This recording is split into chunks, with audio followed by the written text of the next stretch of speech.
What's happening? I'm going to give my little tidbits on the one of the greatest sci-fi franchises next to Star Trek and Doctor Who. Of course, being Star Wars. Now, I've heard some reports as of late saying that the current head of creative at Lucasfilms, Kathleen Kennedy, was let go from her position, and they gave it to Dave Filoni, some guy named Jim, whose last name I do not remember, and of course George Lucas, the man who started Star Wars back in the 1970s.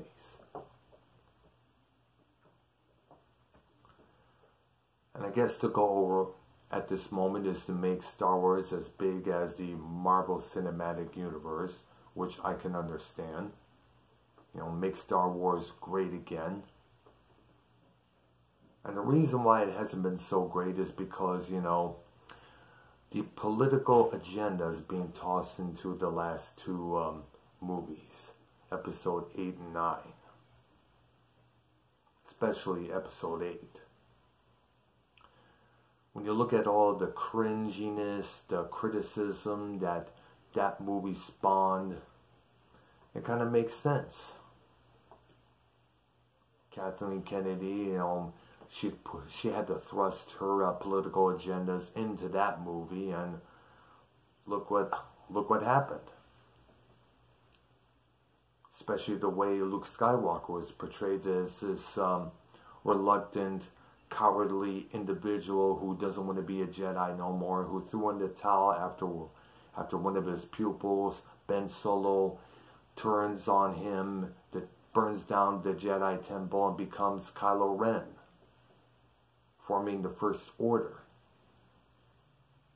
You think Luke would probably take a couple months off, you know, refigure things out and come up with some plans and hit up his sister Leia and figure out how to take the First Order down. But no, he had to hide away, had to isolate himself on this particular planet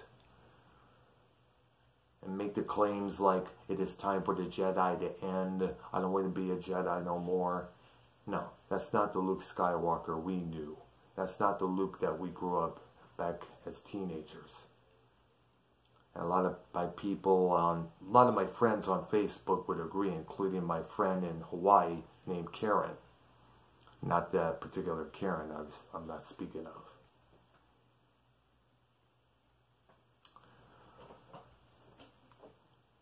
So now Kathleen Kennedy has, from what we understand, has been stripped of her creative position. And they, of course, gave it to Dave Filoni, this Jim dude, and of course George Lucas. If I was the CEO of Disney, I would just simply give the whole creative position to George Lucas and have Filoni and Jim help out as his advisors, as his assistants. Because George Lucas knows Star Wars like the back of his hand. Of course, like, there's a good reason. We all know. He created it back in the mid-70s. I'm still trying to figure out why he has sold his franchise to Disney. A lot of people were pretty pissed off at him for doing that.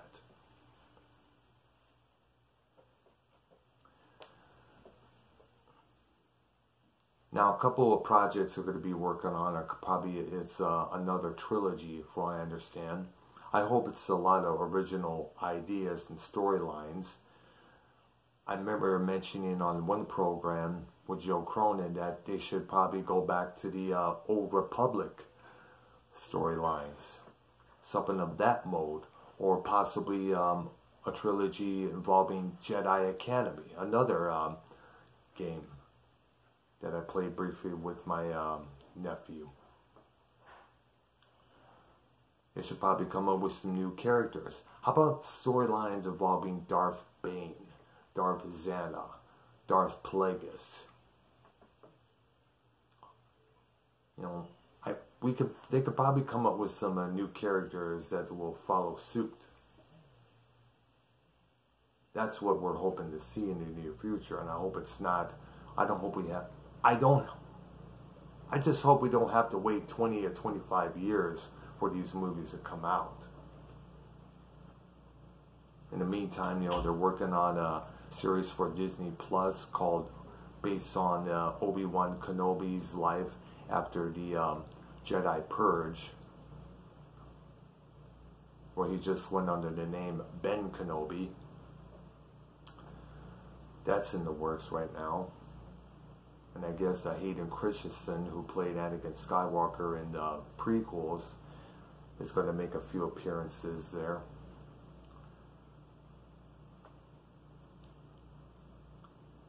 But, like I said, you know, just get rid of Kathleen Kennedy in general. Because it's obviously she has a feminist agenda to her.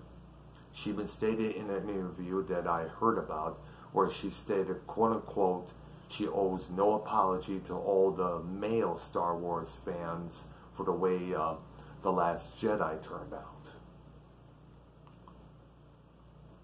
If she did say those words, then that shows her agenda right there. Now, some people liked it, some people did not like the last Star Wars flick, Episode 9, The Rise of Skywalker. I liked it. I thought it was a lot better than Last Jedi. It was kind of like the same with Episode 7, The Force Awakens, where it was a team effort.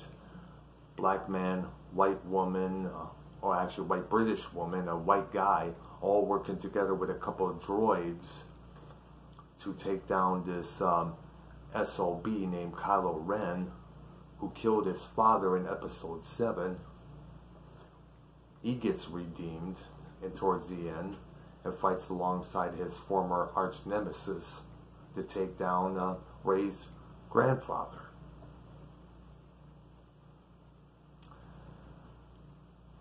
I thought a lot of the shots were pretty cool there. It was not much of a political agenda to me. If you agree, feel free to let me know in the comment section below. Well, I'm going to conclude this by saying, wishing George Lucas, Dave Filoni, and this Jim Dude the best of luck in making Star Wars great again. Alright? In the meantime, there are a lot of Star Wars channels on YouTube I've been paying attention to. Star Wars Theory, Star Wars Comics, the Stupendous Wave, the Lore Master. I've been paying attention to those. In fact, here's something else I would suggest. They did an anthology film on the side, Rogue One, and this other one based on Han Solo's earlier years. How about one on Darth Vader, his adventures after Episode 3 and before Rogue One? There was a few comics detailing his whereabouts, his adventures. How about a movie on that? That would be most interesting to see. Okay, that's about it. I apologize for my fumbling of words. I'm Dr. Earl. Thank you for watching. May the Force be with you again. And may the Force be with George, Dave, and Jim. And with Disney. Let's make Star Wars great again, people. Subscribe to my channel. Hit that like button and leave your comments below. Buddha Bing.